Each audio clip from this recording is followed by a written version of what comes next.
咁有好多嘅朋友咧都有問我，究竟點樣先至可以冇遇到有租霸，或者係一定要 make sure 嗰個租客咧係準時交租啊？咁有好多呢啲租客有關嘅問題喎。咁今集咧大家應該都好有興趣嘅，我哋咧就請咗我哋喺 Glasgow 嘅其中一個 partner 啦，一個 letting agent 嘅 partner， 去同我哋分享翻佢哋喺篩選嘅過程當中點樣可以防止呢啲嘅 bad tenant。Hello， 大家好，多謝大家又嚟到我呢個 channel 啦。今日咧我就想預祝各位媽媽母親節快樂。咁我又好想咧係喺呢度咧係同大家分享我嘅其中一個喜悅喎。因為我今日一返到屋企咧，咁就收到小朋友咧送嘅呢個髮夾俾我，佢哋咧親手做嘅。咁我就覺得好感動咯。雖然呢個咧唔係我嘅一個 style， 咁咧但係咧為咗咧多謝佢哋咧，咁我就喺呢條片度咧，我都要突破自己戴呢啲咁卡哇伊嘅 style 嘅夾，係咪？咁啊嗱，兩個裝裝嘻嘻啊，我有戴㗎嚇。咁係啦，咁都好開心，好感動啊！因為其實我覺得我都同其他嘅一啲嘅朋友仔啦，一啲投資者一樣咧，可能做好多嘅投資啊，計劃自己嘅 finance 啊，呢啲咧都係為咗屋企啦，為咗小朋友啦，有一個好啲嘅安排啊，為佢哋準備多一啲啊。咁所以即係呢啲啦，呢啲係一個好好嘅鼓勵咯。咁就算你可能面對好多生活上唔同嘅壓力，咁你都覺得你可以 overcome 咯。咁另外一樣嘢就係大家今日咧就唔好介意啦，我個嘴咧爛咗，所以我錄音咧有機會好似好謹慎咁樣咧。咁就係因為我唔想個嘴咧再爆跟住流血，我都係接受唔到呢個 style。好，咁言歸正傳啦。咁我知道咧，咁其實依家開始都有好多嘅朋友仔咧，開始有自己物業啦，又收緊租啦。咁咧就會遇到一啲挑戰嘅，因為咧始終係有人嘅地方啊嘛。咁咧租客咧係其中一樣嘅。咁有好多嘅朋友咧都有問我，究竟點樣先至可以係唔好遇到有租霸，或者係一定要 make sure 嗰個租客咧係準時交租啊。咁有好多呢啲租客有關嘅問題喎。咁今集咧大家應該都好有興趣嘅，我哋咧就請咗我哋喺 Glasgow 嘅其中一個 partner 啦，一個 letting agent 嘅 partner， 去同我哋分享翻佢哋喺篩選嘅過程當中點樣可以防止呢啲嘅 bad tenant 喎。咁所以事不宜遲，我哋咧即刻喺 Glasgow 咧同大家咧去訪問下佢哋先。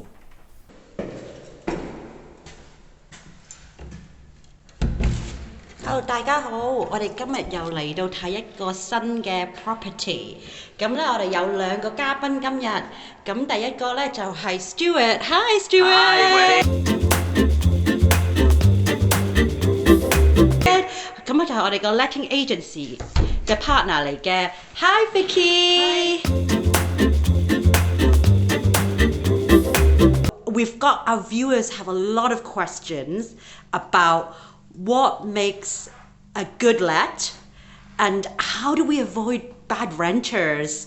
Yeah， 我哋有好多問題，就係我哋好多viewers 咧都問點樣係一個好嘅 flat 我嚟出租，同埋咧我哋點樣做先唔會有個差嘅租客咁樣。Vicky, so with your many years of experience, what can you tell us what to avoid? So you're wanting a property that's in a good area, good schools, good for families, good works nearby. So area is key. Not all areas, every street will be very good, so with good local knowledge can tell you which streets to avoid, which streets are good, but area is key. Your letting agent as well is very important because they will help you with tenants and avoiding the tenants that you do not want to have in your property. So 一定要個 area 最緊要啦，近住好學校啦，近住 workplace 啦，咁同埋咧有一個地方，但係有幾條街都有可能唔係特別好。我喺呢度咧補充少少，喺 letting agent 嘅立場嘅 good location 啦、good area 或者係一個 good 嘅 buy-to-let 咧，可能咧係同呢個 investor 嘅立場咧係有機會唔同嘅。點解咧？因為 letting agent 嗰個角度就係容易出租，佢盡快出到租，咁佢就完成咗佢嘅責任啊嘛。咁可能你有個物業係3% yield嘅，咁佢容易出租嘅，對於佢哋嚟講咧，都係一個好嘅物業嚟嘅。咁所以咧，同 investor 嘅角度，我又想盡快出租，又想咧高回報咧，咁係有少少差距嘅。咁所以呢一度咧，我就寫翻，其實咧係一個 area 係有一個 rental demand 係出租嘅需求喺度嘅。All right, so how do we avoid bad renters then? Well, it's very important.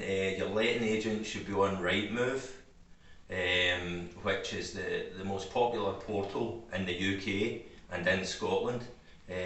You want to get quality leads, so make sure your letting agent is on Rightmove for quality leads, and they're not using other websites like Gumtree, etc. That's poorer leads. 即係都係睇下你個 letting agency 咧擺落邊一度去賣廣告，咁 Rightmove 咧一個最大嘅 portal，咁所以係已經喺蘇格蘭度一定要喺你個 letting agency 幫你去做 advertising， 都會喺 Rightmove 度，就有可能就唔好揾啲細啲嘅，好似 Gumtree， 咁咧嗰啲租客有可能就個 quality 冇咁好嘅。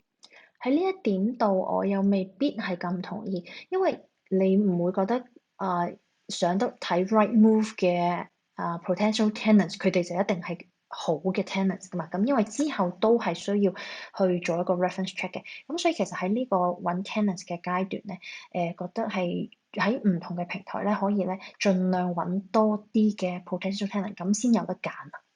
Oh, that's interesting. I've learned something new today. Yeah. So how about reference checks and checking of the tenant when they come and move in? How do you actually choose a good tenant then?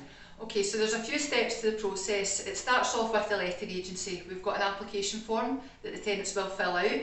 So we will look for factors that we feel will make them a good long-term tenant, like employment, have they got a landlord, their bank statements, do they work locally, things like this. We will check the Housing and Property Chambers website. This is a website where all first tier tribunal decisions will be listed. So this will tell us if the person has been evicted from a property before. So we will use social media checks as well. We will catalogue all of this information, and if we feel that this is a good candidate, we will then submit that information to a credit check facility, and the company that we use is called Let Alliance. 喺呢一點上面咧 ，Vicky 咧都有講到，其實好多嘅 letting agent 咧都會係用第三方嘅公司咧係做呢一個 reference check 嘅，而 check 嘅內容咧就係佢頭先佢所講嘅呢啲租客嘅背景啦。咁因為喺 Scotland 所有嘅租客咧嘅資料咧其實係受到保護嘅，咁所以有啲業主咧會話你一定要俾佢睇有關一個租客嘅私人資料啊，佢嘅 bank statement 啊，咁呢一樣嘢咧係做唔到嘅。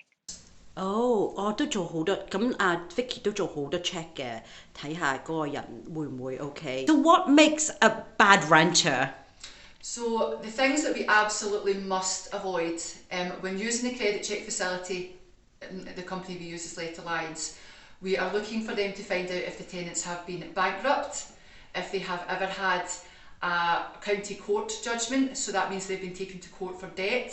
These are two of our absolute no's. So if they have either of these, we would not accept them.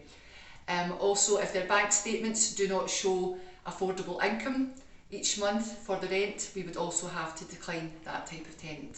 咁即係有三大類嘢，Vicky 都會 check， 即係俾人哋告過啊，俾人哋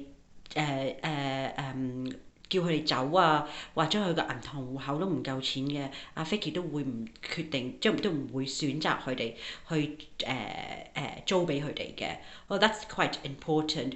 Kind of like, what is the worst case scenario for a renter then? Like for us as a landlord to renters?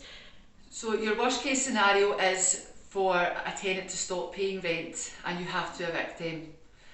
So the process would be if a tenant is not paying and they haven't paid for, I would say, over a month, we would serve notice on the tenancy. Right. Currently it's a 3 months notice. Right. Previously it was 6 months due to COVID. Right. It's now back to 3 months. Okay. And then you need to take them to the first tier tribunal if they do not leave to be granted an eviction order.